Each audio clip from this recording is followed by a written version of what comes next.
L'impact de l'immigration sur le marché du travail. La question que chacun se pose est de savoir si l'immigration contribue à augmenter le chômage ou à faire baisser les salaires. Les économistes se sont penchés sur ces questions depuis de nombreuses années et les résultats sont tout à fait convergents. L'impact est faible, plutôt négatif à court terme et positif à la fois en termes de réduction du chômage et d'augmentation des salaires sur le moyen et sur le long terme.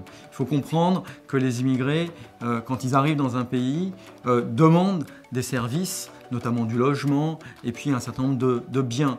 Pour répondre à cette demande, il faut embaucher, donc il faut recruter des personnes. L'immigration joue donc à la fois sur l'offre de travail et sur la demande de travail. L'économie en tant que telle n'est pas un gâteau de taille fixe pour lequel il faudrait faire des parts plus petites quand on a plus de convives, plus de personnes qui arrivent. En fait, l'immigration contribue à augmenter la taille du gâteau. Il faut bien comprendre que la main-d'œuvre immigrée, à la fois, d'abord, apporte des compétences. Un tiers des immigrés dans les pays de l'OCDE et en Europe sont diplômés du supérieur. Et pour une autre part, contribue à compléter l'offre de travail locale.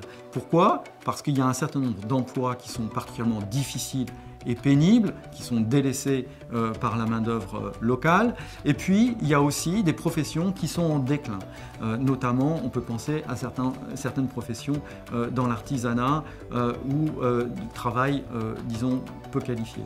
Donc là, qu'est-ce qui se passe? Les jeunes qui entrent sur le marché du travail se détournent de ces professions parce qu'elles perdent de l'emploi chaque année et ils n'y voient aucun avenir.